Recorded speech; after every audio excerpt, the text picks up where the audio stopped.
है? अक्षत, मैंने एक शेयर देखा था जिसका हाँ मतलब 2-3 साल से वो नेगेटिव में था, बट स्टिल हाँ, उसका पी दे रखा था। एक बार नाम एक बता सेकंड में नाम सकते? बताता हूँ, चार्ज। हाँ, क्या? एक सेकंड बताता हूँ। हाँ हाँ,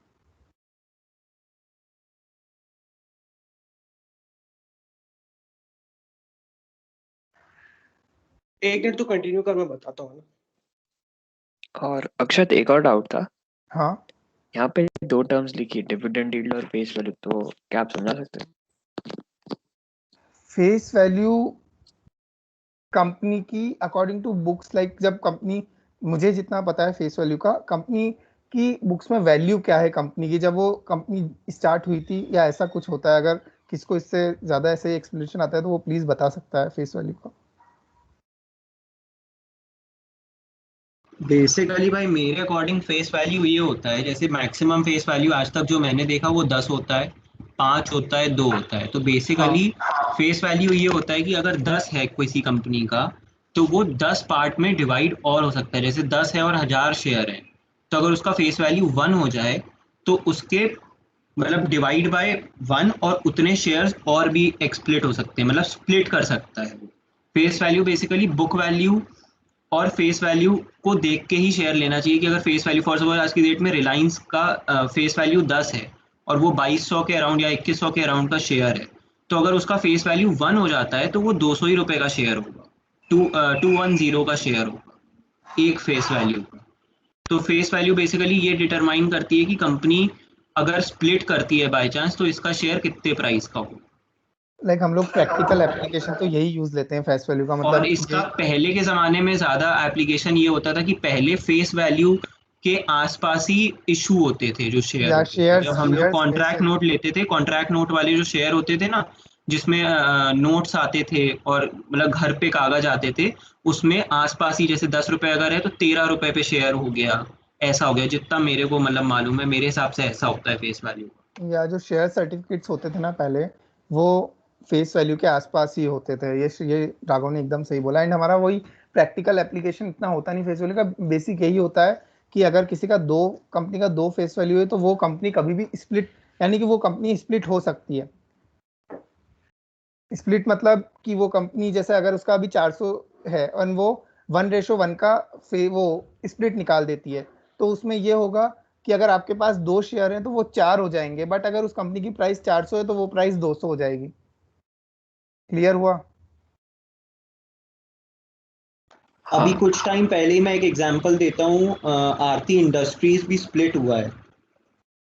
तो हाँ हाँ, पहले वो 50% शायद रिड्यूस का 1700 का चलता इंक्रीज, था, अभी वो 800 के करीब का है। ये आरती इंडस्ट्रीज ये 850 रहा। का हो गया वो। हाँ 850 लो, आरती इंडस्ट्रीज ही खुला है। तो पहले इसका फेस वैल्यू 10 था, अब इसका फेस वैल्यू 5 हो गया है। अगर देन पहले का चार्ट देखोगे तो उसमें 1700 रुपए का शेयर था ये। देन अब हम लोग कहाँ और से इसमें देखें कि स्प्लिट कौन सा करने से क्या शेयर फायदा कब होता है कंपनी को? क्या? इसमें अगर ये स्प्लिट हो जाए शेयर तो इससे फायदा क्या होता है? मतलब वैसे भी शेयर की वैल्यू भी आधी हो गई और वो स्प्लिट की जो वैल्यू है वो भी आधी हो गई, 10 से बेसिकली 5। भाई फायदा ये होता है कि जब शेयर आपका इन्वेस्टर ज्यादा 1700 का जीते। है, 1700 का है, अब शेयर 800 का हो गया, 870 का हो गया, तो जो कम पैसे वाला इन्वेस्टर होगा वो भी इन्वेस्ट कर सकता है। अब कोई शेयर ओके। 4000 का है, तो अगर वो स्प्लिट हो जाता है तो ट्रेड ज्यादा हो जाती है, वॉल्यूम ज्यादा बढ़ जाता है शेयर में। लाइक रिसेंटली अभी ओके हुआ था, 1 साल पहले आइशर मोटर्स था, उसका शेयर पहुंच गया था 20,000 21,000 तक। नाउ अब उसने क्या किया, स्प्लिट कर दिया। तो यार 20,000, लाइक जो छोटे इन्वेस्टर्स होते हैं ना, उनके पास इतने रुपए नहीं होते हैं कि वो इन्वेस्ट कर सकें, कि एक शेयर में वो 20,000 का एक शेयर खरीद सकें। तो कंपनी ने स्प्लिट कर दिया, तो क्या हुआ कि छोटे इन्वेस्टर्स भी वहां पे जाके इन्वेस्ट कर सकते हैं, हम जैसे छोटे इन्वेस्टर्स। देन यहीं पे अगर ये बात चल रही है तो मैं एक और बोल आता हूँ, कंपनी बहुत बार बोनस भी लाती है।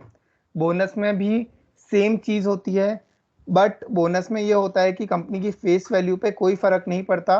बोनस में कंपनी अपने, बोनस में अगर 1:1 का बोनस ला रही है तो वही चीज होगी कि 400 का शेयर 200 पे हो जाएगा, एंड आपको, अगर आपके पास 10 शेयर है तो वो 20 शेयर हो जाएंगे। बट बोनस में कंपनी ये करती है, जो कंपनी के रिजर्व्स पड़े हुए हैं ना, कंपनी उसको एक पर्टिकुलर उस पे काम पे लगा देती है कि नहीं हम लोग इसको यहीं यूज लेंगे, तब वो कंपनी बोनस लाती है। यानी कि बेसिकली अब वो जो रिजर्व्स हैं वो डिविडेंड के अपने शेयर होल्डर्स को डिविडेंड के रूप में वो कंपनी नहीं दे सकती है, या फिर और कुछ नहीं करती वो कंपनी, उस पर्टिकुलर चीज पे अपना वो पैसा लगा दिया एंड उसके बाद वो कंपनी ने बोनस दे दिया। तो according to me split bonus is better than split, split से ज्यादा अच्छा बोनस है।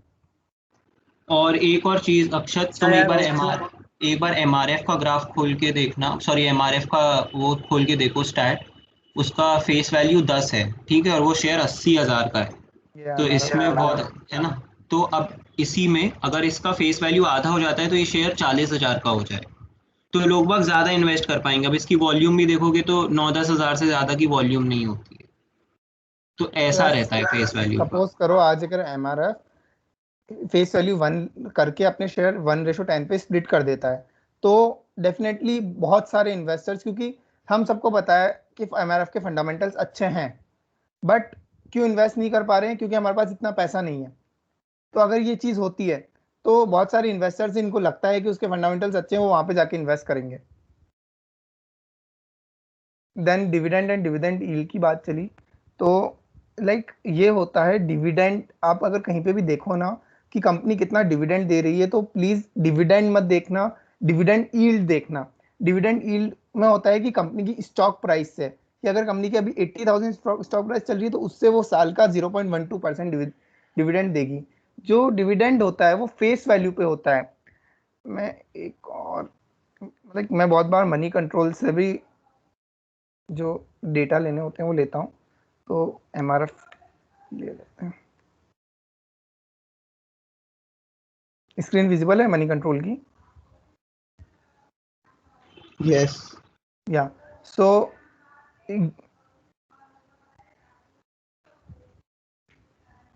यार अगर आप एमआरएफ का मोबाइल ऐप डाउनलोड करोगे ना, तो ये जस्ट ओपन होते ही वहाँ पे डिविडेंड भी लिखा हुआ होता है एंड डिविडेंड यील्ड भी लिखा हुआ होता है।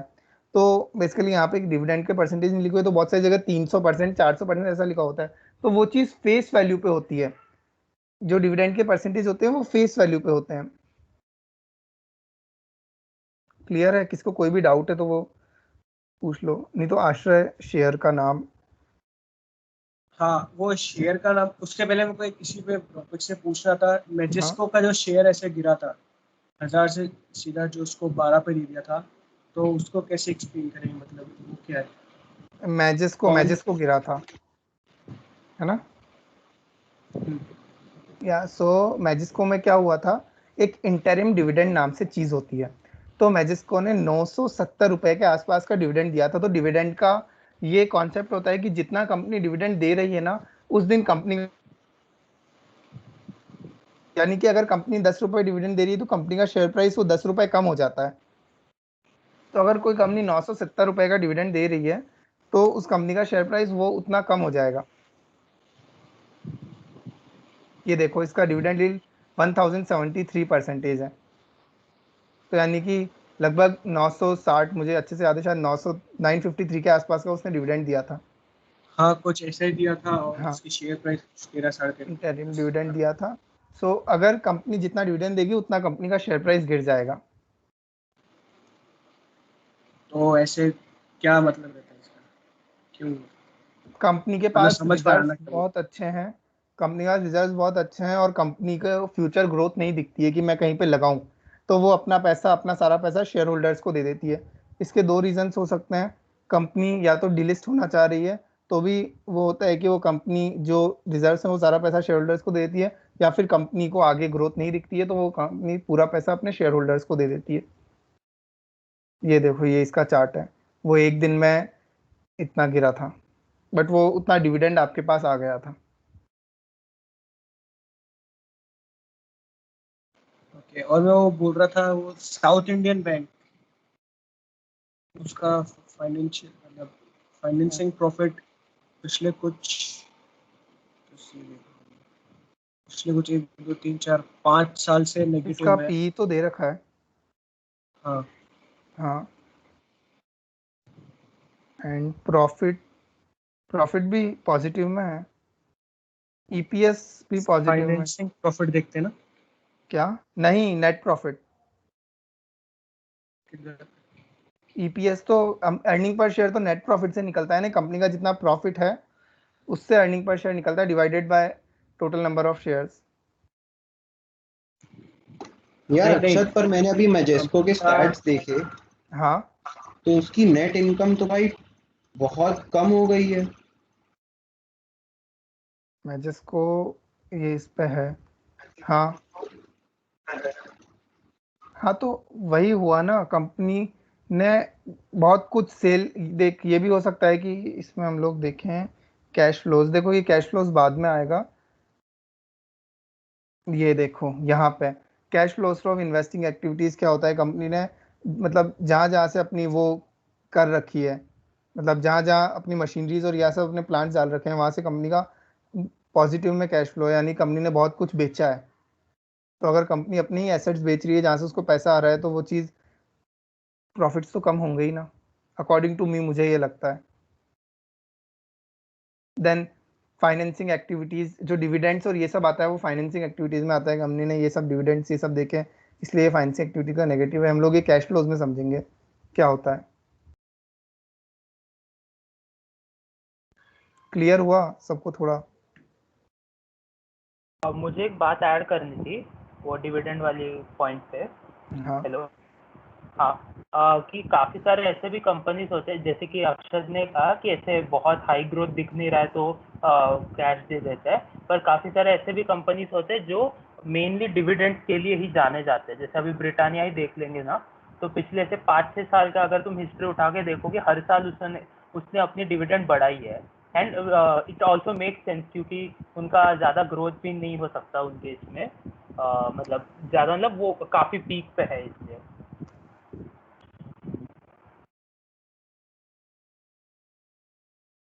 एंड अगर हमें देखना है कि कंपनी ने कब स्प्लिट किया है, कब बोनस किया है, तो हम लोग ये money control, simply money control पे जाके किसी भी शेयर का नाम लिख के एंड देन यहाँ पे एक कॉर्पोरेट एक्शंस का वो आता है। तो कॉर्पोरेट एक्शंस में सब आ जाएगा कि ये चीज़, ये कंपनी ने कब बोनस दिया है, कंपनी ने कब स्प्लिट किया है। एमआरएफ ने एक भी बार स्प्लिट नहीं किया, ये कब बोनस दिया है, 1970 या 1975 में बोनस दिया है, कब कब डिविडेंड्स दिए हैं, कितने डिविडेंड्स दिए हैं, ये आ जाएगा। बोर्ड मीटिंग्स कब हुई है एंड अनाउंसमेंट्स क्या हुआ है, तो ये सब आ जाएगा। और किसी को कुछ डाउट है या फिर कुछ ऐड करना है?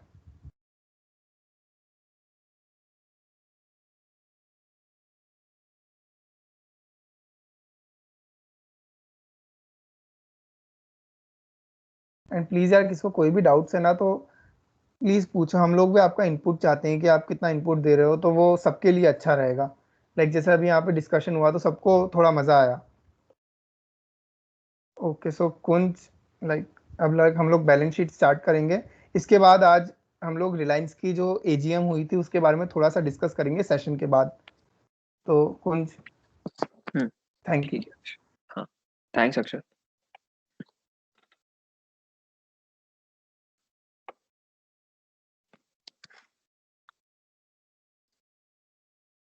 हाँ, 2 मिनट, मैं स्क्रीन शेयर बस कर रहा हूँ।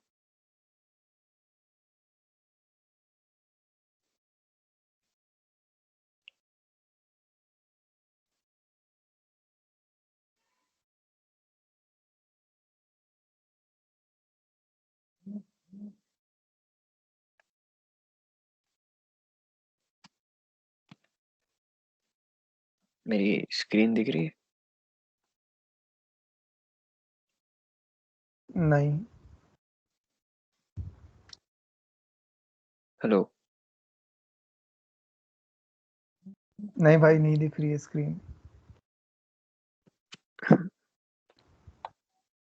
हेलो।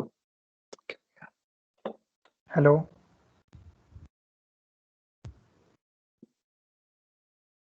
हाँ,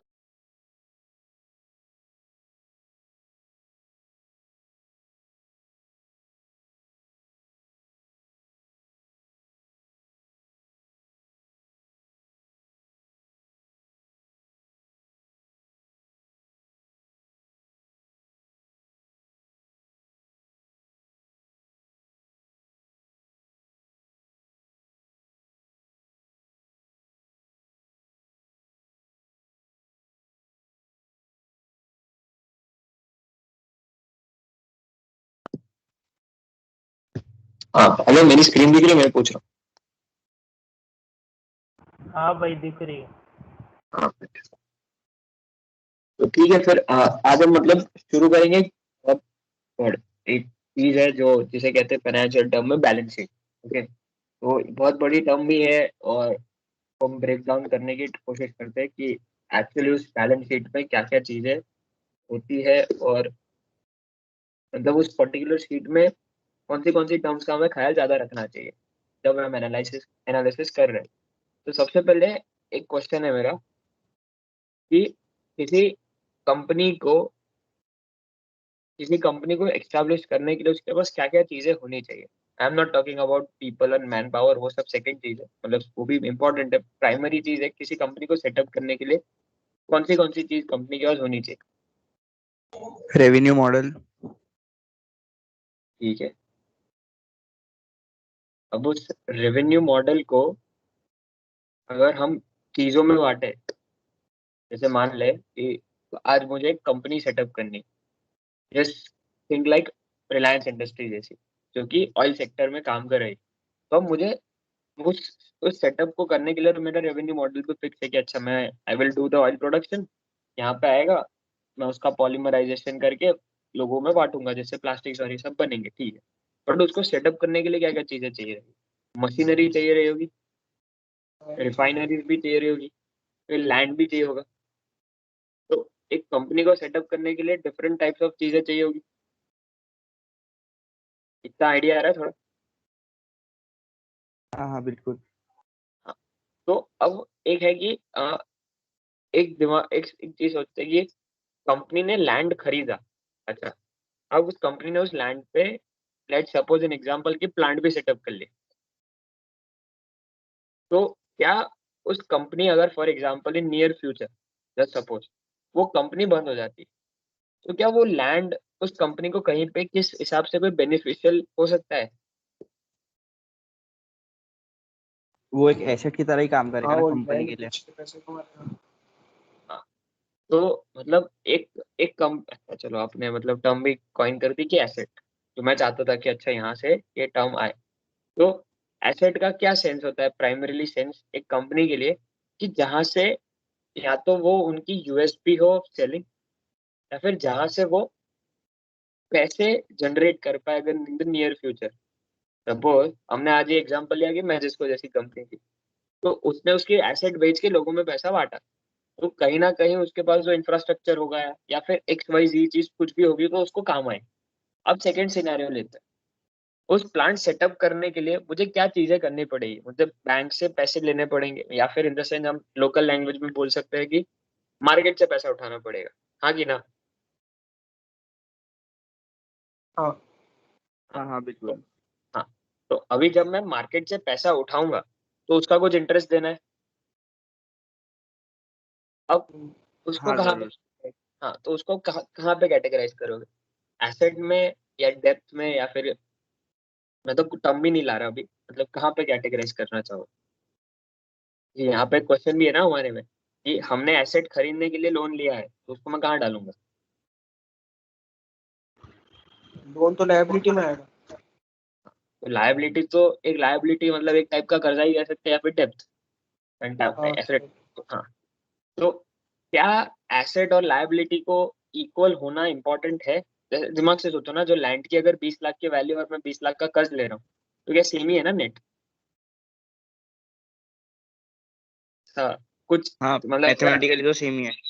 हाँ मतलब कुछ बिल्डअप हो रहा है, तो मतलब ऐसा कि एसेट को खरीदने के लिए इनिशियली सबको लायबिलिटीज लेनी पड़ती है, बट इन नियर फ्यूचर हम वही एसेट से अपनी लायबिलिटी चुका सकते हैं, या फिर वही जो प्लांट है उसका प्रोडक्शन हो गया उससे हम अपना कर्ज चुका सकते हैं। तो इतना क्लियर हो गया? दो चीजें थोड़ी सी, कहीं पर कुछ ऐसा कंफ्यूजन है दोनों में? मैं डेप्थ में जाऊंगा दोनों के, बट ऐसा ओवरव्यू आया थोड़ा सा? हाँ हाँ थोड़ा बहुत समझा। अभी मैं यहाँ पे, चलो मैं अब डायरेक्ट शीट पे डिस्कस करने से पहले मैं एक दो सिनेरियो डिस्कस कर लेता हूँ कि कंपनी के पास, अगर एक बहुत लेमैन में एक क्वेश्चन पूछूंगा, मेरे पास मतलब मेरे पास 10 लैंड है और मेरे पास 10 लैंड इतना रेवेन्यू जनरेट कर लेता है कि मैंने जो एक लैंड की लोन ली है ना वो चुक जाए। मतलब मैं आफ्टर एन ईयर मैं मेरे पास कोई लोन नहीं है। तो कौन सा बिजनेस प्रॉफिटेबल कहोगे? जिनके पास बहुत सारी लोन है और उनके पास सोर्स ऑफ इनकम ही नहीं है कि वो कहाँ से जनरेट करे, या फिर जिसके पास इनकम सोर्सेज ज्यादा है और वो लायबिलिटीज को कट डाउन कर सकते हैं। कौन सा प्रॉफिटेबल चलेगा ज्यादा? सेकंड वाला। हाँ, तो यहाँ से एक चीज भी समझ आती है कि अगर कोई कंपनी अच्छी है तो उनके पास वो तरीका होना चाहिए कि अपनी लायबिलिटीज को कट डाउन भी करें, cut down in the sense लेने के बाद। तो यहाँ पे एक और सिनेरियो लेते हैं। आप लोग बैंक में हम पैसा डालते हैं, सही, एफडी में। ओके, तो मान लो हम लोग बैंक में पैसा डाल रहे हैं एक इंटरेस्ट के हिसाब से, जो कि हो गया 5%। तो बैंक किसी और को भी लेंड करेगा वही 1 साल के टेन्योर के लिए, सपोज करते हैं। तो वो कितने, मतलब 5 से ज्यादा ही इंटरेस्ट रेट पे मतलब लेगा ना, किसी को देगा पैसा। इन द सेंस मैंने बैंक में 5% पे डाला है, तो बैंक के लिए तो एक ही रेवेन्यू मॉडल है। अगर टिपिकल है तो दूसरे को लेंड करना है, उससे ज्यादा इंटरेस्ट लेना है। तो मेरी जो एफडी है वो 1 साल में मैच्योर हो जाएगी। तो क्या बैंक ये भी सोचेगी ना कि जिनकी एफडी है जो 1 साल में मैच्योर हो रही है, तो मैं जहाँ पे मेरा पैसा रख रहा हूँ वो भी 1 साल में मैच्योर हो जाए, ताकि स्क्वायर ऑफ हो जाए। हाँ कि ना? हाँ एक ऐसा, मतलब कंपैरिजन कर रहा हूँ, टिपिकली ऐसा नहीं कि चलता, बट मैं ऐसे ठीक पैसा रख सकता। तो एक तो हो गया कि किसी को 1 साल के अंदर पैसा देना है। जैसे मैंने 5% पे रखा, बैंक को मुझे 5% के रेट पे पैसा देना है। तो एक तो हो गया कि मुझे बैंक को 1 साल बाद चुकाना है मुझे, अगर टिपिकल सेंस में बोला जाए। और जो थर्ड पार्टी है उसको बैंक को 1 साल में चुकाना है। तो इससे क्या कहोगे आप? ऐसा मतलब बहुत बड़ी लोन है या बहुत छोटी लोन है टाइम स्पैन के हिसाब से? क्या शॉर्ट लगता टर्म है? हुआ है तो। और अगर मैं 5-10 साल की लेता हूँ तो वो बड़ा हो गया एक टेन्योर, उसमें बहुत सारी अनसर्टनिटीज आ सकती है, बहुत सारे फ्लक्चुएशन भी आ सकते हैं। तो वो हो गया लॉन्ग टर्म लायबिलिटी। तो अब मैं एक सिनेरियो डिस्कस करती हूँ, क्योंकि देखो balance sheet is more about discussing scenario कि कैसे हम चीजों पे जाएंगे। तो मैं सोच रहा हूँ पहले प्लॉट बिल्ड कर लेते हैं। तो अब यहाँ पे एक चीज सोचते हैं कि जिस कंपनी ने ज्यादा कर्ज on a for a more greater span लिया होगा, बहुत बड़े, मतलब मान लो 10-15 साल के लिए, और उसके पास अच्छी खासी इनकम स्ट्रीम है कि वो काम कर सकती है अगले 50 साल तक, तो क्या बेनिफिशियल रहेगा उस कंपनी को ये चिंता करना कि मैं 1 साल में पैसा चुकाऊंगी कि नहीं, या फिर मैं 15 साल के लिए 15 साल के लिए लोन लूँ, फिर धीरे धीरे करके I will pay of, because मुझे पता है मेरा बिजनेस 50 साल तक चलेगा। तो आपको क्या लगता है कौन सा सिनेरियो बेटर है? लॉन्ग टर्म वाला बेटर है, क्योंकि वो आगे चलने वाली है तो उसे पता है कि इनकम सोर्स रहने वाले हैं उसके पास। हाँ, तो जब इनकम सोर्सेज है तो बेटर है कि चलो मैं लॉन्ग टर्म ले लूँ। बट तो फिर एक क्वेश्चन मेरा भी है, यार मैं फिर 1 साल के लिए पैसा मार्केट से क्यों उठाऊंगा? क्योंकि लायबिलिटीज तो अभी हमने डिस्कस किया ना, 2 टाइप की है, शॉर्ट और लॉन्ग। मैं फिर 1 साल के लिए क्यों उठाऊं? तब कोई सभी लोग 10-15 साल के लिए उठा लेना फिर। ये भी थोड़ा, ये भी ऐसा क्वेश्चन मार्क वाला लगता है ना चीजें। भाई क्या पता मेरे को जल्दी सेटअप डालना हो 1 साल ही में। ये भी पॉइंट हो सकता है। और वैल्यूएशन इतना हो ही ना कि लॉन्ग टर्म में पे ऑफ करने का हो, वो इतना ही हो कि शॉर्ट टर्म में पे ऑफ कर सकते हो तुम। ये भी एक बहुत बढ़िया बात है। तीसरी एक और चीज हो सकती है क्या? मान लेते हैं मुझे किसी की सैलरी निकालनी है, या फिर कोई डायरेक्टर है जिसके पास जिसकी एक आउटस्टैंडिंग सैलरी होती है, तो एक सिनेरियो, उसको मुझे पे ऑफ करना है, और मैं नहीं चाहता कि मेरे बुक्स में तुरंत वो कैश फ्लो जाए, बिकॉज माई कंपनी वेल्थ या फिर कंपनी की फाइनेंशियल हेल्थ खराब है। तो ये भी हो सकता है कि 60-50-70 लाख की लोन भी ले लो। ये से सिनेरियो अपने को लगता है कि बहुत छोटा है, बट जो स्मॉल, मतलब जो कंपनियां होती है वो they need different sources of income, या फिर डिफरेंट एस्पेक्ट्स को लुक आउट। जैसे मान लो 10 डायरेक्टर है जिनकी सैलरी 70 करोड़ है, तो 10 क्या 700 करोड़ हो गया, अभी 700 करोड़ तो कैसे तुरंत दे? तो लोग कर सकते हैं ना, ये भी एक हो सकता है कि नहीं सिनेरियो, क्या लगता एकदम हाँ हो सकता है। पॉसिबिलिटी ये भी तो है ही। है? हाँ, तो इसका क्या बोला इसका मतलब ये, हाँ बोलो। एक को बोलेगा क्या? तो समझ नहीं आया। ये मतलब मैं ये कह रहा हूँ, 10 सिनेरियो लेते हैं, मतलब क्योंकि देखो कंपनी में होते हैं chair, board of directors, community होते हैं, सही। अब लेट सपोज कि एक कंपनी है जो कैश फ्लो इतना जनरेट नहीं कर रही, और वो इतना है कि यार वो अपना मतलब गुजारा चल रहा है, ऐसा अपने सेंस में बोलूँ मैं तो अगर 10 डायरेक्टर लेट सपोज कि उनकी सैलरी है 30 करोड़, तो 10 लोगों की हो गया 300 करोड़। अब मेरे पास उतना पैसा ही नहीं है ना, तो मैं क्या कर सकता हूँ, क्या ना एक वो लोन ले लो, एक वो भी बेटर ऑप्शन है ना, क्योंकि मुझे चुकाना है, बिकॉज डायरेक्टर है रिजाइन तो कर ही देंगे तो मुझे पैसा तो देना ही है। एक वो सिनेरियो हो सकता है टिपिकली, वैसे आज तक मैं कह रहा हूँ मतलब सिनेरियोस कहाँ से खुल सकते। तो शॉर्ट टर्म लायबिलिटीज जो एक मतलब दो जनों ने कहा कि बहुत अच्छी बात है कि प्रोडक्शन शुरू करना हो जल्दी, कंपनी की वैल्यूएशन ही उतनी ना हो कि कोई दे ही नहीं रहा हो 10-15 साल के लिए। एक और ये भी हो सकता है कि जो मार्केट से कुछ पहले लिया हो पैसा वो भी रोलिंग करना हो। तो कोई मुझे बता सकते हैं, अपन बिजनेस लैंग्वेज में कहते हैं ना पैसा रोलिंग कर रहा है, उसका मतलब क्या हुआ फिर? मतलब रोलिंग पे मेरा काम चल रहा है, इसका मतलब क्या हुआ? मतलब पैसा इधर से लेके उधर देना, मनी रोटेशन। ये point- हाँ, ये रोलिंग है, सही है। क्या कंपनियां भी रोलिंग करती है? हाँ करती है। तो उनका रोलिंग किस हिसाब से चलता है? उनका रोलिंग जैसे एक जैसे सपोज कर अभी कोविड क्राइसिस था, तो उनका पैसा वो स्टेबल नहीं रख सकते थे, तो उनने जैसे मैं बैंक्स का बताऊं, तो हाँ बता। बैंक्स ने क्या करा था कि इनका पैसा होल्ड हो गया था, कि मतलब कहीं कोई लोन नहीं ले रहा था, कोई कुछ नहीं कर रहा था, तो इन्हें स्कीम लगाई कि हम हम्म आप हमसे पीएल लो, पर्सनल लोन लो, हम आपको हम्म लो रेट ऑफ इंटरेस्ट पे देंगे, ऐसे। तो ऐसे ये उनने मनी रोटेट करा उनका। अब उनका हम्म उनने क्या करा, उनने रेट ऑफ इंटरेस्ट कम कर दिया, ठीक है। हम्म और जो उनका सपोज का सेविंग्स का कोई जो कस्टमर है, हम्म सेविंग्स अकाउंट वाला, उसने जो पैसे रख रखे हैं उनको वो 3% दे रहे हैं, तो उनने, और जो पीएल दिया उनने वो 5% पे हाँ, दिया, तो दो हम्म, परसेंट पे मनी रोटेट कर रहे हैं। ये भी बढ़िया हो सकता है। क्या मतलब रोलिंग यहाँ पे भी चलता है? क्या एक और रोलिंग हो सकता है? अगर ये तो बैंक का हो गया, एक और रोलिंग हम कह सकते हैं रियल एस्टेट में, कि वो लोग बैंक से लोन लेते हैं, एक अच्छी प्रॉपर्टी लेते हैं और 1 साल बाद बेच सकते हैं, ये भी हो सकता है, और जो प्रॉफिट है वो उनके पास है। टिपिकली कैसा लगता है, हो सकता है? एकदम हाँ एकदम। ठीक है, मैं रिस्क एक और फैक्टर रहेगा। एग्जांपल देना चाहूंगा। हाँ बताइए। जैसे वो हर्षद मेहता ने करा था, वो एक बैंक से 500 करोड़ उठाता था, दूसरे को देने के लिए दूसरे से उठाता था, फिर उसको दे देता था, तो ऐसे उसके पास भी 500 करोड़ रहता था। तो हाँ ये भी है। तो एक टर्म के बाद ये है कि जो बड़ी बड़ी कंपनियां हैं उनको ये पता है कि how to rotate a money, तो वो लोग क्या करते हैं, अपने एसेट्स ही बढ़ाते हैं ना ऐसे रोलिंग लेके। भाई स्ट्रैटेजी अच्छी है कि नहीं? If a company knows how to use a money in the favour of him, तो वो अपने एसेट्स को बढ़ा के लॉन्ग रन बहुत अच्छा कर सकती है, और वैसा किया भी है। ये तो मतलब दोनों चीजें क्लियर हो गई ना, मतलब एसेट्स लायबिलिटी, फिर शॉर्ट टर्म लायबिलिटी और लॉन्ग टर्म। इस पर किसी को कोई क्वेश्चन है तो पूछ लो। मैंने मतलब ट्राई किया कि एक स्टोरी प्लॉट से शुरू करूं, अगर समझा हो तो बताइए। हाँ हाँ समझ रहा है।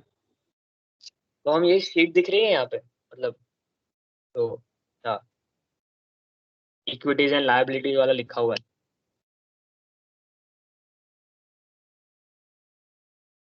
हाँ ठीक है। देखिए। तो सबसे पहला यहाँ पे एक टर्म आता है अपना है। मैं पहले पहले वाला टर्म थोड़ा in the sense late explain करूंगा, वैसे इसमें डेप्थ में है नहीं ज्यादा। शेयर कैपिटल का मतलब होता है कि number of outstanding share in the company, तो वो ज्यादा अपने लिए भी मैटर नहीं, मैं समझाऊंगा वो बताऊंगा मतलब। तो यहाँ पे एक टर्म है रिजर्व्स एंड सरप्लस। तो कोई बता सकता है कि सिर्फ पढ़ने से क्या समझ आता है? एक सिर्फ ऐसे हिट मान लो, कोई दिक्कत नहीं। मतलब कंपनी के पास कितना कैश पड़ा हुआ है, रिजर्व मतलब कितना पड़ा हुआ है कैश। हाँ ये भी है एक। दूसरा, आज ही सेशन में अक्षत ने मेंशन किया था कि कंपनी को डिविडेंड बांटना है। अब डिविडेंड बांटना है तो इसका मतलब है कंपनी के पास पैसा होना चाहिए ना, वो प्रॉपर्टी तो नहीं बांट सकती, या फिर कि उसके पास अगर एक कॉम्प्लेक्स हो तो उसको तो नहीं बांट सकती, कैश ही बांटेगी। तो क्या लगता है वो भी रिजर्व एंड सरप्लस में होना इंपॉर्टेंट है कि नहीं? हाँ अगर होना चाहिए। दूसरा, आज मुझे मतलब मान लो कि अदानी है, उसको मैं ऐसा अभी ऐसे स्टॉक पे एनालिसिस नहीं कर एग्जांपल दे रहा, अदानी को अपने सीमेंट शुरू किया उसने, तो क्या वो अपने एक ग्रुप का फ्यूचर ग्रोथ देख रहा है? तो उसके लिए उसको क्या चाहिए होगा, पैसा चाहिए होगा, तो वो भी कहाँ से ले सकता है, रिजर्व एंड सरप्लस से ले सकता है कि नहीं?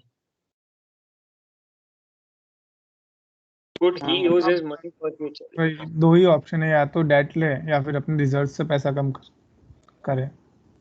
तो हाँ, एक पॉइंट है। तो यहाँ से एक चीज हमें समझ आती है कॉइन कि जब भी हम चीजें शुरू करें या फिर किसी कंपनी के बारे में पढ़े, तो सबसे पहला ये है कि कंपनी का मॉडल क्या है।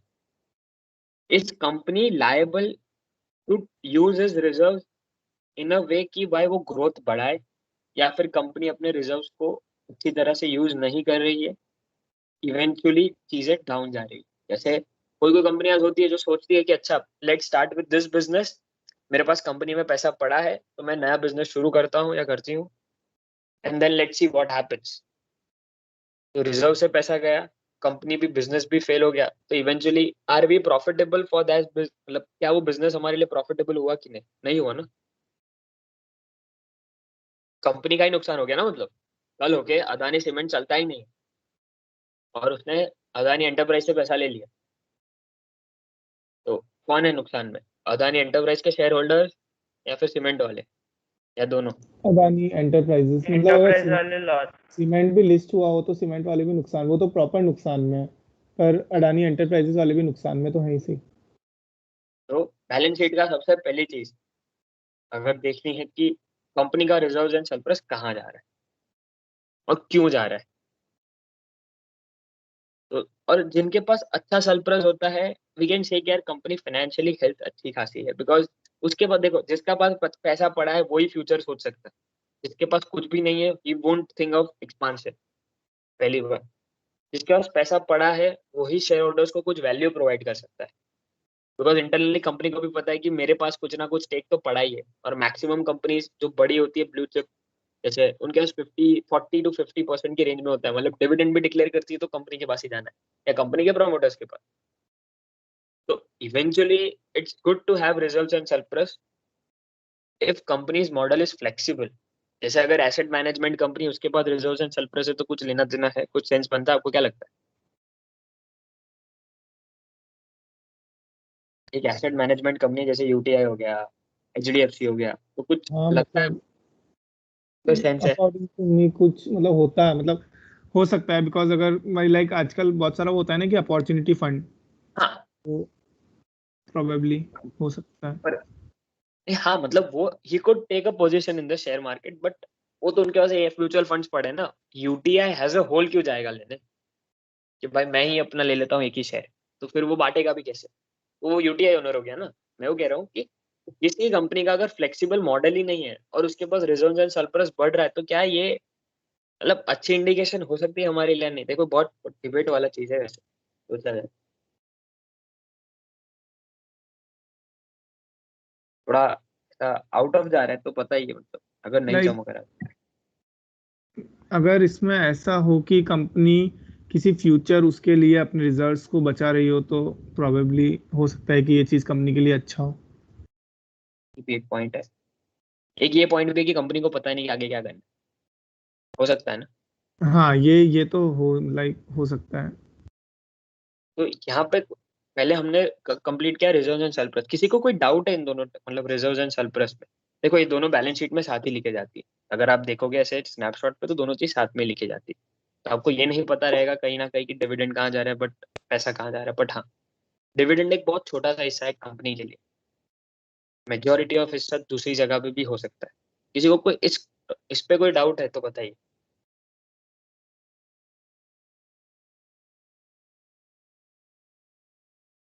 किसी को नहीं? चलो ठीक है। तो अ, ये हमने अभी लायबिलिटीज डिस्कस किया था, जो हमने बैंक का एग्जांपल लेके लिया कि शॉर्ट टर्म लायबिलिटीज और लॉन्ग टर्म लायबिलिटी। तो अब करंट लायबिलिटीज से क्या समझते हो? शॉर्ट टर्म में आएगी कि लॉन्ग टर्म में, क्या लगता है? करंट मतलब अभी क्या लायबिलिटी है, अभी मेरे पास क्या कर्जा है?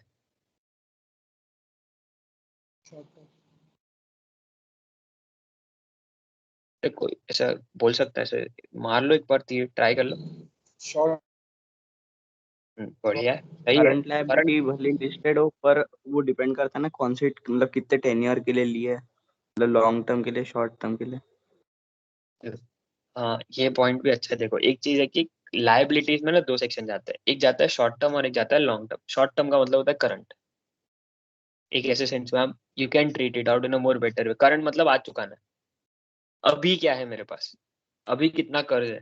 ऐसे घर पे अपने लोग कहते हैं ना कि अभी मेरे पास 20 लाख की लोन है और मैं अभी 20 लाख की लोन भी चुका सकता हूँ, ये भी कभी बोला जाता है।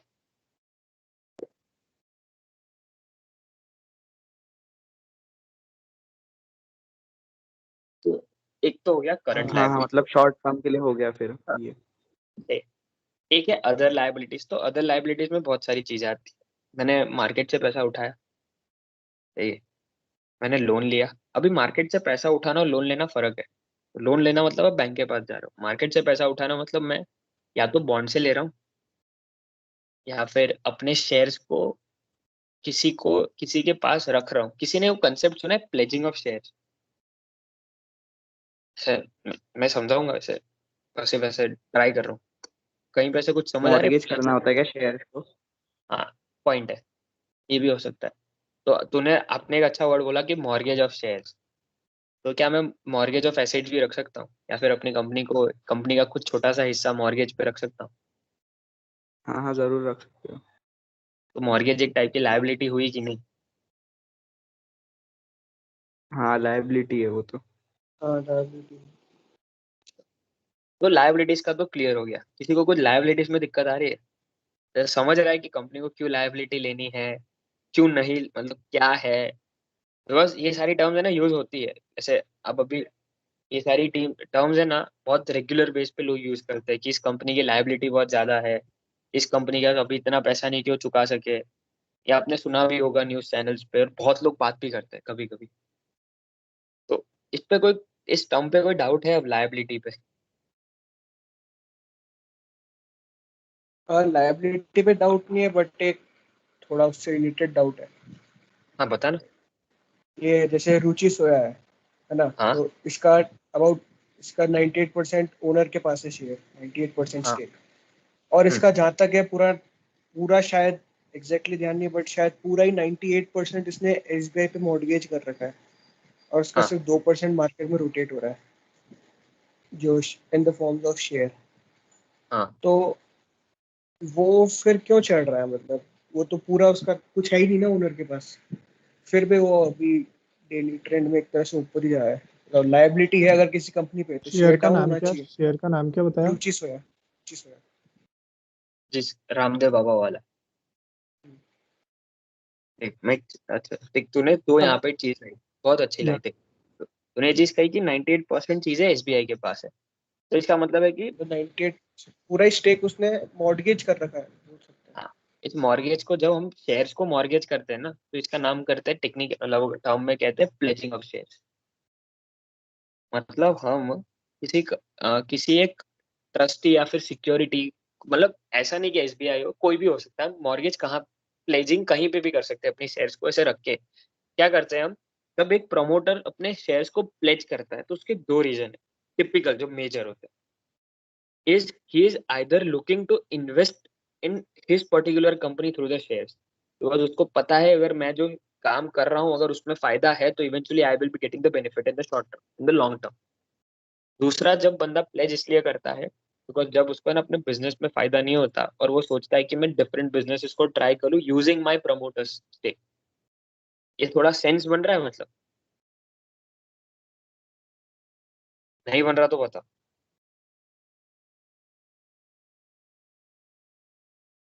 मैं तेरे आंसर पे भी आता हूँ, बस मैं पूछ रहा हूँ ये कुछ सेंस बन रहा है मतलब तो मैं हाँ हाँ हाँ। कनेक्ट। अब तूने कहा कि 2 या 3%। देख मुझे ना इवेंचुअली तू जो फिगर्स बता रहा है मुझे नहीं पता रुचि सोया के बारे में, टू बी ऑनेस्ट, सही है। मतलब इन द सेंस ये क्या है उसका स्ट्रक्चर। तो अब जब क्या होता है ना, किसी पब्लिक आइडेंटिटी के पास मान ले 2% है, मार्केट में 2% ही फ्री फ्लोटिंग शेयर चलता है, तो ये है ना एक टिपिकल चीज मैं बताता हूँ। लोग क्या सोचते हैं कि जब वो चीज मार्केट के पास कम है ना, उसको हम खरीद के बन जाते हैं। आपने ऑर्चिड फार्मा का नाम सुना है? हाँ तो ऑर्चिड फार्मा में 98% जितने जो स्टेक है वो किसी कंपनी के पास है, तब भी वो अपर सर्किट पे है। करीब करीब इस साल में उसने 1300% रिटर्न दिया, 1300। और आज ही एक न्यूज है, अगर if you are following news, कोई भी मतलब है, तो 375 पे उसके प्रमोटर ने OFS डाला है। ये वो शेयर था जो मार्केट में मतलब एक पर्टिकुलर कंपनी ने उसको ले लिया था पहले से, तब भी उसका डबल डबल हो रहा था बिकॉज कंपनी मार्केट से ही शेयर ले रही। तो इट मतलब it totally depends upon public को क्या पसंद, कहाँ से क्या ऑपरेटर्स गेम चल रहा है। और मुझे अगर मैं बताऊं, मुझे रुचि सोया इंडस्ट्रीज के बारे में मैंने रिसर्च नहीं की, तो मैं इस पे आपको एक्यूरेट आंसर नहीं दे सकता। तो ये मतलब जो I आपने want start. to I want to like add something on Ruchi Soya. Yeah. हाँ So रुचि सोया का आश्रय, शायद आपने ये पूछा था कि रुचि सोया बढ़ क्यों रहा है इतना। हाँ, मतलब उसका टिपिकली क्वेश्चन ये था कि 98% जो स्टेक है वो प्रमोटर ने SBI को मॉर्गेज दिया हुआ है, सही है, Pledge सिर्फ किया हुआ। 2% बाहर चल रहा है, तो व्हाई द तो प्राइस। नहीं, ये जो कॉन्सेप्ट है तुम्हारा 2%, जो मतलब कोई भी खरीदना चाहेगा, डिमांड कम है, डिमांड ज़्यादा सप्लाई कम है, तो वो उस रीजन से बढ़ रहा है। बट लेकिन इसको फंडामेंटली एनालाइज करके देखें तो उसका नहीं, क्या इतना मैं वही परसेंट बता रहा हूँ, मॉर्गेज पड़ा है, तो वो उसकी लायबिलिटी हुई ना। मैं तो बताता हूँ कि फंडामेंटली इसमें क्या। रुचि सोया एक टाइम पे डिलिस्ट होने वाली थी या हो गई थी, ठीक है। उसके बाद पतंजलि ग्रुप ने उसको पूरा एक्वायर किया एंड 1% या 1 पॉइंट समथिंग परसेंट बाजार में उसके शेयर्स हैं। अब लोगों को क्या लग रहा है, पतंजलि ग्रुप ने उसको प्लेज कर रखे हैं उसके सारे शेयर्स, और वो उसके बिजनेस में ही वापस री इन्वेस्ट कर रहे हैं वो पैसा, वो बिजनेस बढ़ाने के लिए। अब शेयर होल्डर्स को क्या लग रहा है कि, एंड वो चीज कुछ हद तक सही भी है, जब बाबा रामदेव का आज से 15 या 20 दिन पहले वो CNBC पे आए थे एंड उनका जब मैंने इंटरव्यू देखा था, तो उन्होंने अपना बिस्किट वाला बिजनेस पूरा रुचि सोया को दे दिया एंड उनके 2-3 बिजनेसेस उन्होंने पूरे रुचि सोया को दे रखे हैं, दे दिए, मतलब अब तक दे दिए, एंड आने वाले टाइम पे वो अपने बहुत सारे बिजनेसेस रुचि सोया को देने वाले हैं। तो अब पतंजलि की आज के उसमें रीच कितनी है वो सबको पता है, इस बात से तो कोई डिसएग्री नहीं करेगा कि पतंजलि की बहुत कम रीच है, पतंजलि का कस्टमर बेस बहुत ज्यादा है। हाँ, ये तो तो एग्री है। अगर तो है।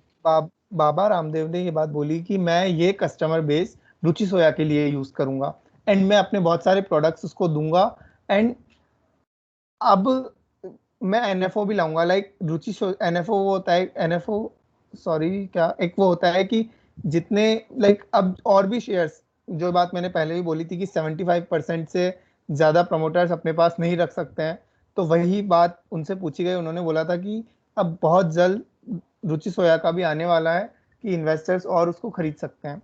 एंड उस बात पे उसने उन्होंने जब पूछा गया तो उन्होंने ये बोला कि मेरे एक भी शेयर होल्डर का नुकसान नहीं होगा, जो यानी कि वो और कम में नहीं आने वाला है।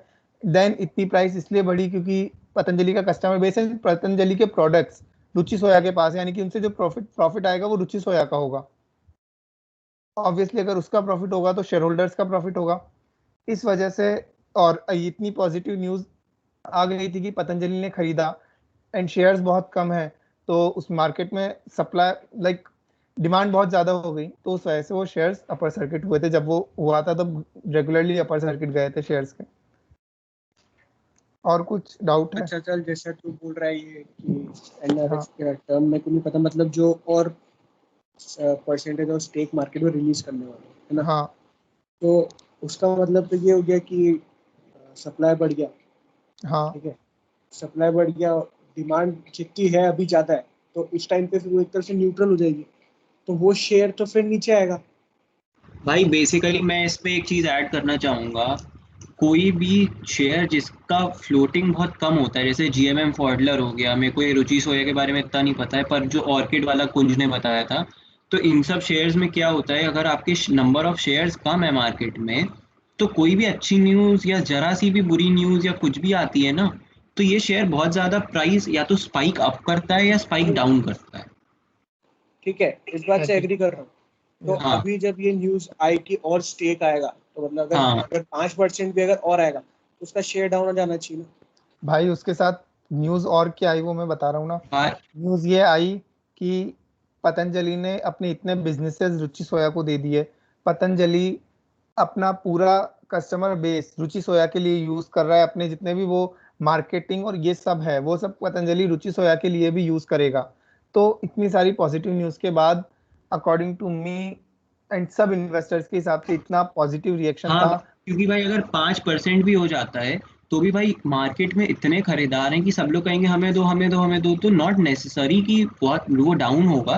बाकी भाई कुछ भी हो सकता है बट नॉट नेसेसरी कि वो डाउन ही होगा, वो क्या पता और बढ़ जाए।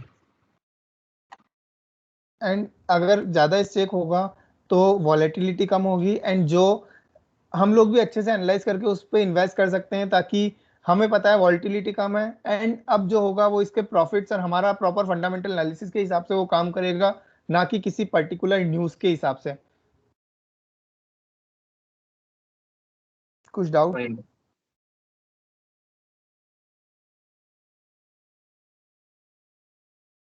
आश्रय, राघव, कुछ डाउट या फिर कुछ नहीं नहीं बोलना है? ठीक है सर। नहीं भाई कुंज कंटिन्यू करो, कोई डाउट नहीं। तो ये है, मतलब ये हमने पहले जो शीट देखी थी वो एक मतलब एक कैसे कैसे कब स्नैपशॉट है कि सब कुछ जो उनके पास है वो एक स्नैपशॉट में दे दिया है। तो हम मनी कंट्रोल से वहां पे टैब पे क्लिक करके वी को directly and up with the financials, तो आप जा भी सकते हैं, ऐसा कुछ है नहीं। तो यहाँ पे अगर किसी को देखना है प्रॉपर ब्रेकडाउन तो वो देख सकता है बहुत अच्छे से। जैसे अगर हम देखो ये रिजर्व्स एंड सरप्राइज का तो कोई ऐसा ब्रेकडाउन यहाँ पे नहीं है, बट या हम कैश फ्लो में मिल सकता है। दूसरी चीज है कि अगर किसी को मतलब मुझे समझा सकता है कोई यहाँ पे टैक्स लायबिलिटीज का टर्म अगर थोड़ा भी डाउट ऐसा ट्राई शॉर्ट करना है तो कोई कर सकता है। तो लॉन्ग टर्म बोरिंग से तो आप लोग समझ ही गए होंगे कि लोन लेनी मतलब बहुत एक अच्छे टेन्योर के लिए। Okay, other long term liability से भी आप समझ गए कि अच्छा कुछ और भी है, कितने चीजें हो सकती हैं वो भी हम स्टेट एजम्पशंस कर सकते हैं, because no company will properly disclose क्या है, वो डिपेंड करता है बॉन्ड है क्या है, बैंक से लिया, वो समझ आता है। पर कोई चीज यहाँ पे टैक्स लायबिलिटी का कंसेप्ट कुछ आइडिया आ रहा है? हाँ हाँ बताइए। बेसिकली टैक्स लाइबिलिटी ये होता है कि अगर आपकी फॉर सपोज इनकम 5,000 है और हाँ। आपकी टैक्स लाइबिलिटी ही 6,000 है तो आप लॉस में हो। पर अगर आपकी टैक्स लाइबिलिटी 500 है, 1,000 है, तो आप नेट प्रॉफिट 4,000 का कर रहे हो। नेट नहीं कर रहे हो, मतलब उसमें और भी कटेंगी चीजें, बट आप प्रॉफिट में हो। आप इस स्टेट में हो कि आप टैक्स दे सकते हो और आप फिर भी अपनी उसमें से प्रॉफिट निकाल रहे हो कंपनी आगे बढ़ाने के लिए। तो tax liability should be always less than the income of the company. Point है। तो मैं एक और क्वेश्चन पूछूंगा, टैक्स लायबिलिटी कम कैसे कर सकता हूँ? टेन्योर बढ़ा के और अपना मंथली टैक्स जो हम लोग भरते हैं वो कम दे के, या मतलब टेन्योर कम रख के और टैक्स ज़्यादा हो वो दे ना पाए। इट्स बेटर कि हम लोग टेन्योर ज़्यादा बढ़ा लें और टैक्स कम कर लें। एक ये भी हो सकता है। एक और चीज अपन ट्राई करें यहाँ पे। सपोज मैंने कहीं से, ये तो हो गया लोन का एक्सपेक्ट।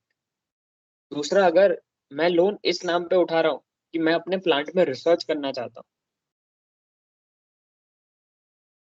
तो क्या जो रिसर्च से जो मेरा आउटपुट या इनपुट या जो भी प्रोडक्शन हो रहा है क्या वो गिना जाएगा मेरी इनकम में, अगर मैं सेल कर रहा हूँ तब भी? बिकॉज वो प्लांट तो मेरा रिसर्च पे है। तो कभी ये चीज सुनी होगी कि अमेरिकन के सीईओ मतलब जितने भी बाहर के अच्छे खासे हैं वो टैक्स जीरो देते हैं।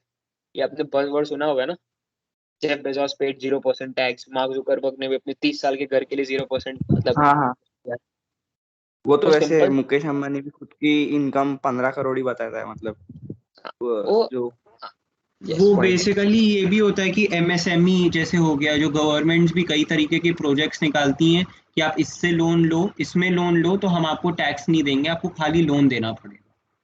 तो यहाँ पे अगर किसी ने यहाँ पे ध्यान दिया होगा ना डिफरेंट टैक्स लायबिलिटी पे, तो एक साल पहले ही ले लो तो 50,000 करोड़ था, डायरेक्ट 30,000 आ गया।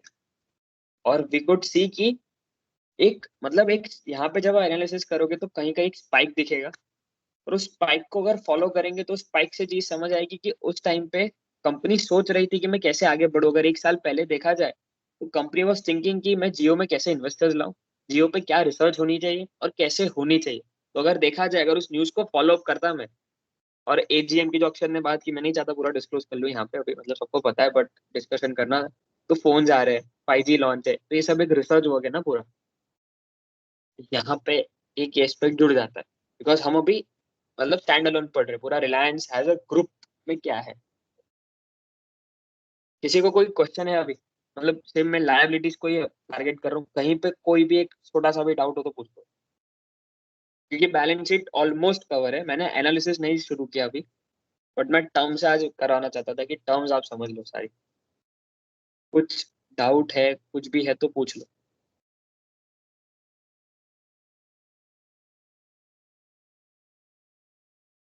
किसी को नहीं भाई, बहुत क्लियर चल रहा है, बहुत बढ़िया। तो अभी हम जाते हैं अपने एसेट्स की तरफ। किसी ने देसी बॉयज देखी है यहाँ पे? वो लास्ट वाला सीन जब हाँ अक्षय हाँ हाँ। Kumar difference between tangible and intangible asset जो याद कर रहा है वो डायरेक्ट फील कर लेता है। कुछ है सीन याद आ रहा है? यहाँ पे दो टर्म यूज हो सीन रहे हैं, याद आ गया टेंजेबल और तब, intangible। हाँ क्या हुआ? मतलब सीन याद आ रहा है लेकिन वो जो था मैं बताता वो हूँ।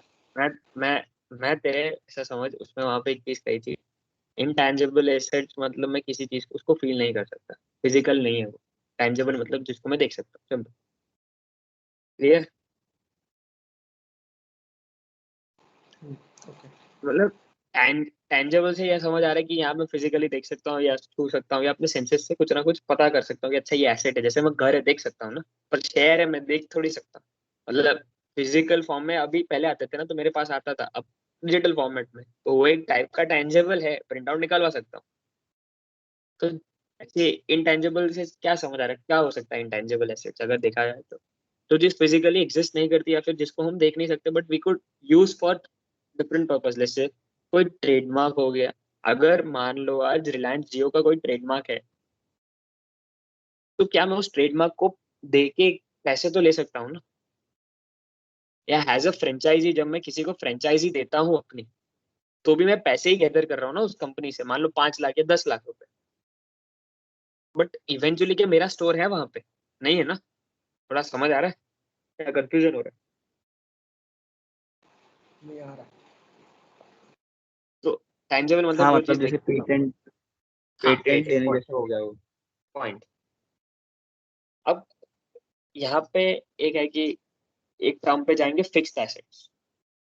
फिक्स्ड एसेट मतलब इतनी सारी चीजें हैं, वो किसका क्यूमुलेशन है, मतलब किसका समेशन है, वो tangible plus intangible. Other assets इसके पास जीरो है। अदर बाय मीन्स की बहुत सारी कैटेगरीज आ सकती है। हमें तो यही चीज पता है, अगर मैं सच्ची बताऊं, कि हम लोग ने क्या देख सकते हैं, प्लांट है, रिफाइनरी है, कितना लैंड है, क्या उसका है। पर अदर एसेट्स में अगर मैं चीज कहूँ तो क्या हो सकता है, किसी मतलब कोई कंपनी है जो जिसने कहीं कहीं पे घर ले रखे 10-15, और nothing to do with that capital business. मतलब मान लो रिलायंस जैसे ऑयल रिफाइनरी अगर वो 15-20 घर ले लेती है और उसको भाड़े पे चढ़ा देती है, तो क्या वो उसके अदर एसेट जा सकते हैं कि नहीं, क्या लग रहा है? बिकॉज टेंजेबल एसेट हम कंपनी के तब गिन सकते हैं जब कंपनी का वो एसेट कहीं ना फ्रूटफुल है। बट क्या घर का उसके रेवेन्यू मॉडल से कोई कनेक्शन है? बस उसने तो इसलिए लिया ताकि मेरा कैश फ्लो आता जाए। तो क्या लगता है वो अदर एसेट्स में आ सकता है? थोड़ा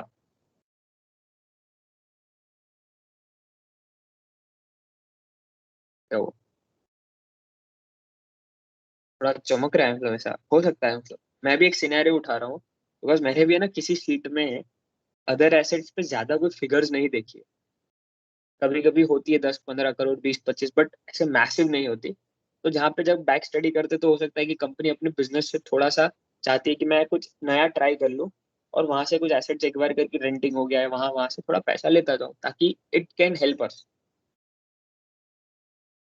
तो अब है एक चीज, हाँ, जो कि हम डिस्कस मतलब बहुत अभी, मैं ज्यादा ऐसा पुश नहीं करना चाहता और मैं एनालिसिस की तरफ भी नहीं जाना चाहता, इसीलिए मैं आपको पॉइंट से मतलब करवा रहा हूँ।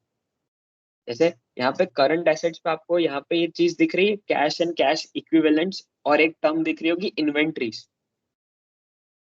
तो इन्वेंट्रीज का मतलब तो सबको आजकल हर किसी इंसान को पता है कि अमेजोन है या फिर जितनी भी ई कॉमर्स है या फिर कोई भी प्रोडक्शन बेस्ड कंपनी है, उसको एक वेयर हाउस रखना पड़ता है जहाँ पे वो अपना प्रोडक्ट को स्टोर करे। तो अगर सपोज कर ले आज अक्षत है, अक्षत के पास एक वेयर हाउस है, और उस वेयर हाउस हैज, अगर मैं बताऊं तो वेयर हाउस वो कल बेचेगा तो उसके लिए पैसा है, तो एक वेयर हाउस उसके लिए एसेट है। लेकिन वेयर हाउस में जो माल है, माल मतलब मैं प्रोडक्ट की बात कर रहा हूँ अक्सर, तो अगर हाँ भाई। ऐसा कुछ है, अगर ऐसा कोई है और वो मान लो 100-150 रुपए का है इन्वेंटरी, तो क्या वो इन्वेंटरी की कुछ प्राइस हो गई ना, मतलब that actual inventory of the cost of that warehouse is 150 rupees. तो वेयर हाउस का कॉस्ट तो अलग, लेकिन इन्वेंटरी का 150 रुपये तो अलग जुड़ गया ना। थोड़ा समझा है सेट में वो, ये पॉइंट आया। हाँ हेलो। सही है। हाँ हाँ हाँ, तो एक चीज है कि लोग क्या करते हैं ना, इन्वेंटरी को स्टोर भी रखते हैं, क्योंकि कभी कभी सडन ऑर्डर्स आ जाते हैं, या फिर कंपनी को खुद के ही प्रोडक्ट से ही काम करना हो। जैसे कभी कभी क्या होता है, इफ सपोज मैं कोई बाई प्रोडक्ट बना रहा हूँ, जैसे रिलायंस है ना, कॉस्टिक सोडा बनाती है, वो अपने कॉस्टिक सोडा को अपने दूसरे प्लांट में यूज करती है, वो उसके लिए है इन्वेंट्री, बट वो एक इन्वेंट्री को भी has a by product use करके फाइनल प्रोडक्ट भी लाती है, और वो उसके लिए फिर फाइनल इन्वेंट्री बनती है। तो there are multiple scales of how inventory is getting used in a company. तो उससे ये भी समझ आता है कि कंपनी का कितना diversified portfolio. So inventory can give you a list of what products he has, how he uses the product, on what basis he uses the product, और क्या उसका फाइनल आउटपुट में जो इन्वेंटरी का कॉस्ट जुड़ा है और जो फाइनल आउटपुट आया है उससे क्या उसको फायदा है। समझा?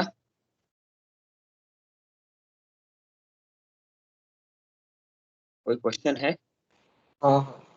नहीं है कोई क्वेश्चन तो पूछ। नहीं।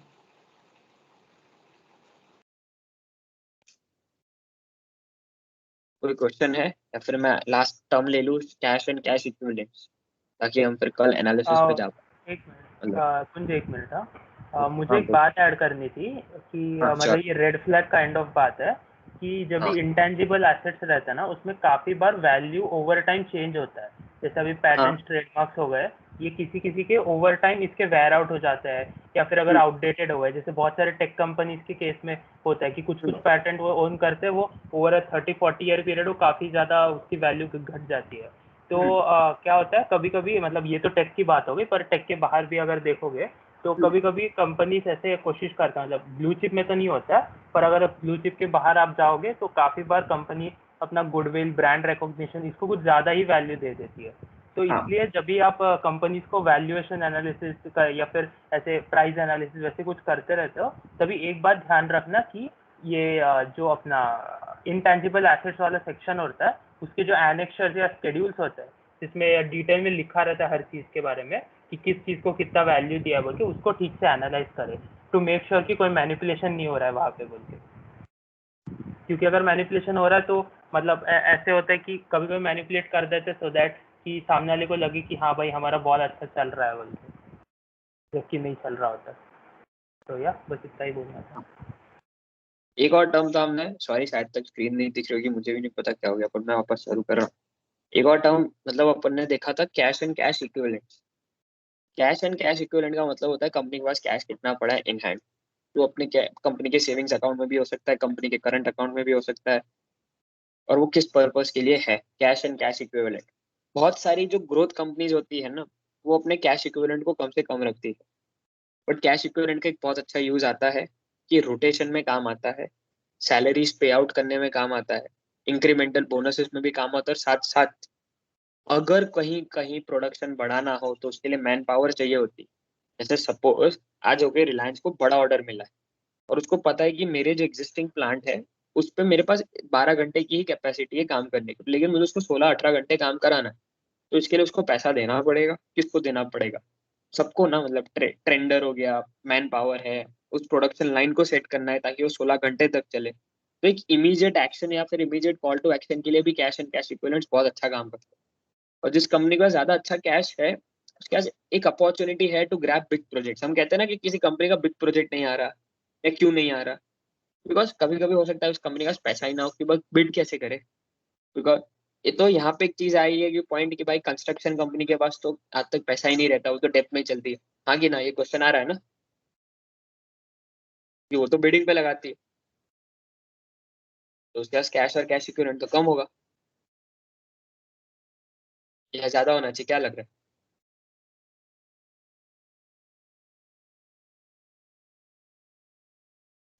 कम ही रहता क्वेश्चन। हाँ मतलब कम रहता यही तो है। हाँ तो एक चीज यहाँ पे मतलब मैं बस लास्ट ही पॉइंट था ये, तो इसको क्लियर आउट कर सकते हैं अपन बहुत आसानी से कि जिन कंपनीज का बिजनेस हैवीली रिलाई करता है ना अपनी कैश इक्विवेलेंट पे, वो कंपनीज के लिए कैश रखना बहुत इंपॉर्टेंट है। कंस्ट्रक्शन कंपनीज को चाहिए होता है बिकॉज उनको लेबर को पे करना है, मशीनरी लानी है, मैन पावर है, उन सबको डालना, उनको नहीं पता कहाँ से क्या सिचुएशन अराइज हो जाए। दूसरी टाइप की जो चीजें होती है, और एक ब्रॉडर एस्पेक्ट बता रहा हूँ, टीसीएस को कंपेयर मत करना, जितनी भी टेक कंपनियां होती है ना उनको भी थोड़ा थोड़ा कैश एंड कैश इक्विवेलेंट चाहिए रहता है।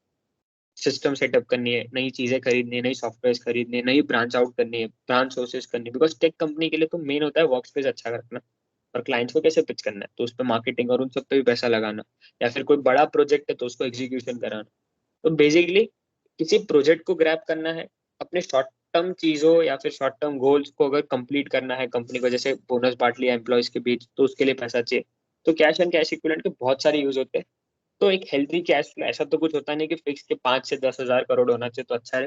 वो डिपेंड करता है कि लास्ट 5-10 साल में उनका क्या रहा है और अभी क्या है, तो उस पर हम एनालिसिस कर सकते हैं, और उसके पीयर में क्या है, मतलब पीयर टू पीयर कंपेरिजन जब करे तब।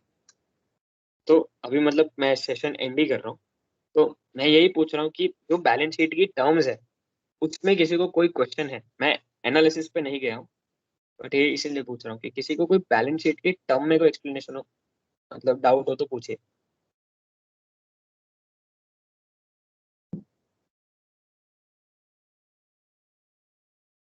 या फिर कुछ ऐसा रह गया हो, छूट गया हो मुझसे तो भी बता दीजिए।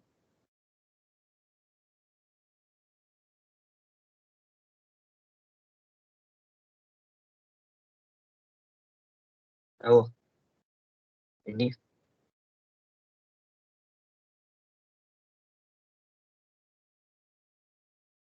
हेलो। नहीं भाई, समझ आया सब। कोई और है कमेटी के पास अलावा?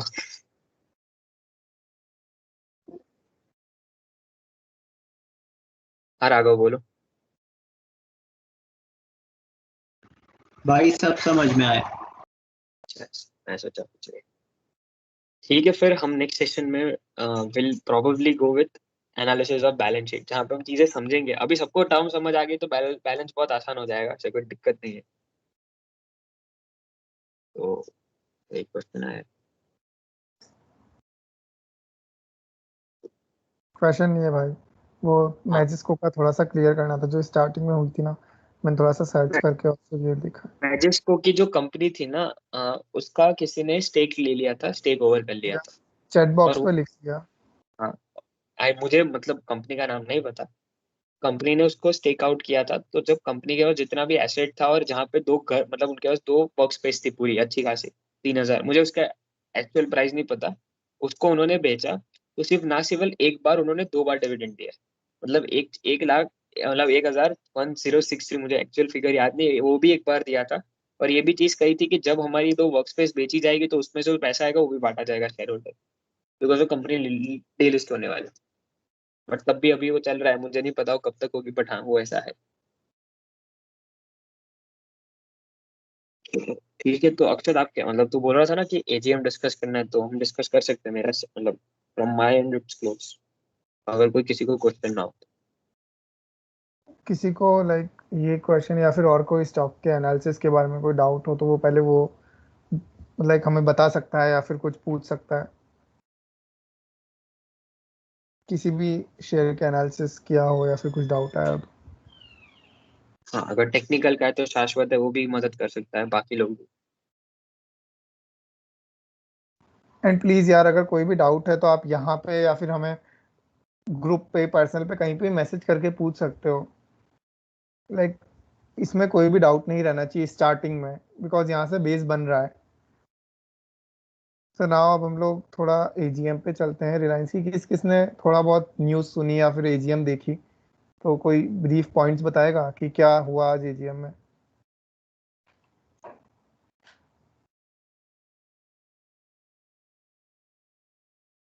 एंड एजीएम के बाद भी अगर इतनी पॉजिटिव न्यूज़ के बाद भी स्टॉक इतना क्यों गिरा, लाइक लगभग 3% के आसपास गिरा स्टॉक।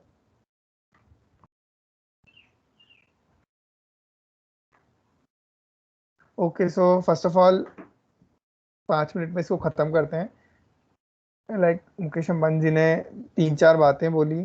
फर्स्ट की 2G मुक्त एंड 4G युक्त भारत, 5G युक्त भारत की पूरा लाइक 5G लाना है। सेकंड चीज ग्रीन एनर्जी पे फोकस करेंगे।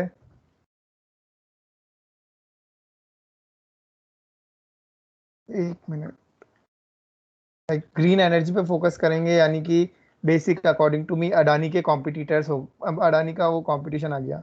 थर्ड पॉइंट, गूगल और जियो मिलके जियो फोन लॉन्च करेंगे। सो ये बेसिक बेसिक थे। इसके अलावा कोई किसको कुछ याद आ रहा है और भी कुछ बोला हो तो main points. Carbon now emission पे उन्होंने बात की कि 2035 तक O2 zero sector, carbon emission.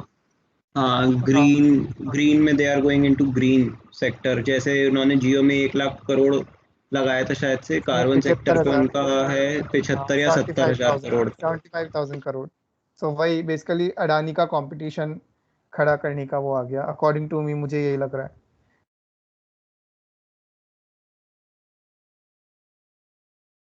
सो अब उसके बाद भी स्टॉक इतना क्यों गिरा? सो बेसिकली लोगों को कुछ और भी एक्सपेक्टेशंस थी। फर्स्ट की डीमर्ज हो सकते हैं इसके बिजनेस, जो रिलायंस के मेजर बिजनेस है, जियो रिटेल एंड ऑयल वाला जो बिजनेस है, रिलायंस का मेजर बिजनेस है, ये डीमर्ज हो सकते हैं। देन अब रिलायंस के पास पहले ही लाइक रिलायंस ने जियो और रिटेल में बहुत कुछ इन्वेस्ट कर रखा है एंड वहां से अभी इतना पैसा आना चालू नहीं हुआ। अब और रिलायंस किसी में और में इन्वेस्ट करती है, तो अगर ऐसी कोई सिचुएशन होती है ना मार्केट में किसी भी कंपनी के साथ, तो मार्केट एक बार के लिए उसको नेगेटिवली ही रिएक्ट करता है। बिकॉज बहुत ज्यादा इन्वेस्टमेंट होगा।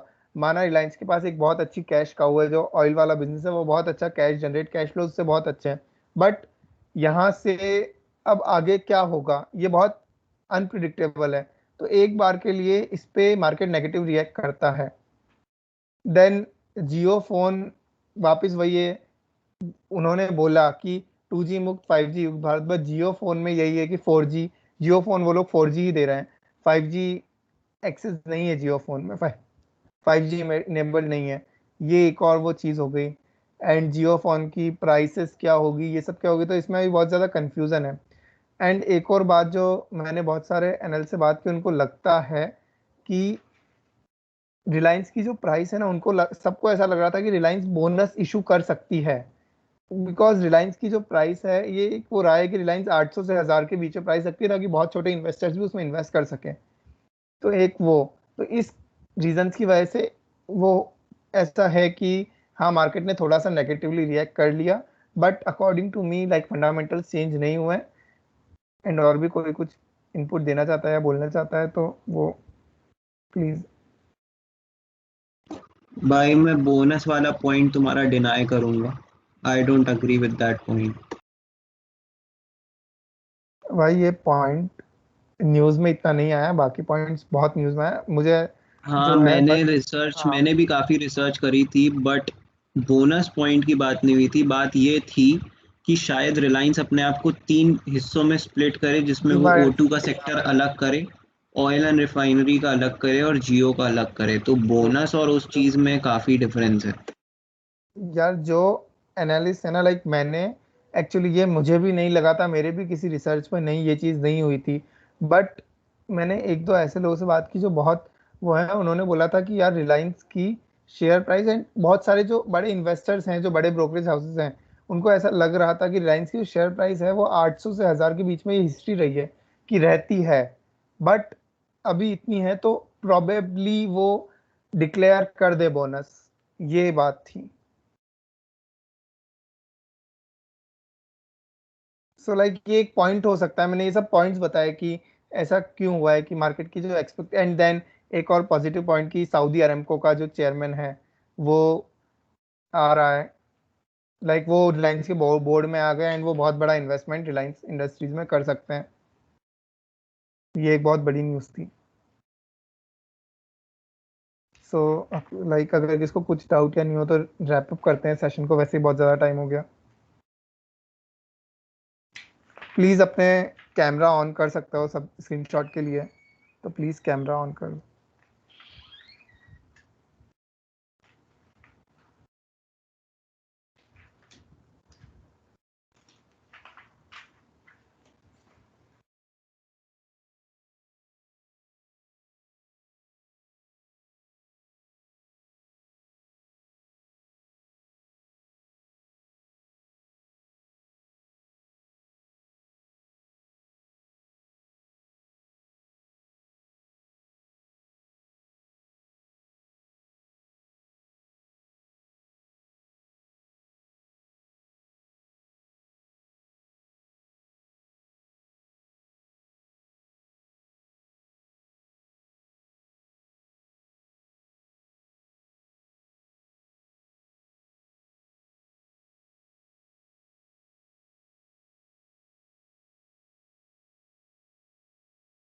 एक बार प्लीज कैमरा ऑन कर लो, स्क्रीनशॉट लेने में नहीं आया, सॉरी।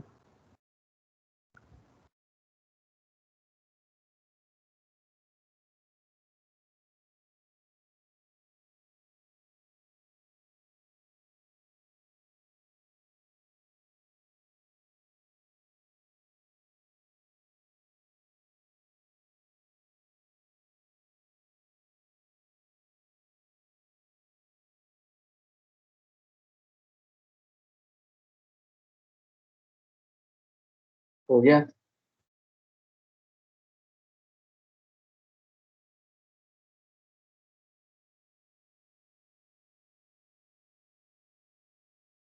या done done done done done. Okay, yes, thank you, बहुत सही रहा आज का session. Welcome. Welcome. Okay, so next session कल है, एंड कल कुछ क्या डिस्कस करेंगे वो एक बार बता दें, ताकि लोग ताकि सब कल पढ़ के थोड़ा। मतलब कल कल मैं ये कहूंगा सबसे पहले कि लोग है ना, मतलब जो लोग आएंगे कल एक दो स्टॉक्स का देख के आए, बैलेंस शीट सिर्फ एक बार ओवरव्यू करें, कुछ टर्म्स है वो देख ले, हम कल एनालिसिस तो करेंगे ही, और थोड़े बहुत मतलब जो assets to liabilities, apple to apple comparison जो होती है, उसके एक दो थोड़े रेशियोज अपन निकालेंगे साथ साथ कैलकुलेट करके, तो वहां से एंड भी एक अच्छा आइडिया मिलेगा।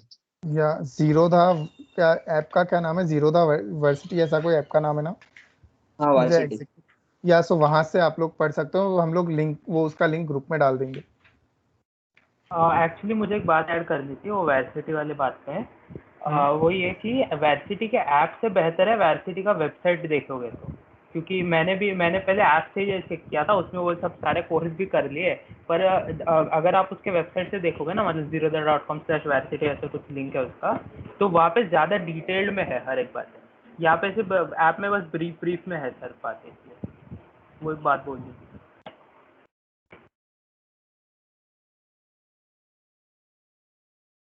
Okay, so thank you sir guys, thank you so much. कल नेक्स्ट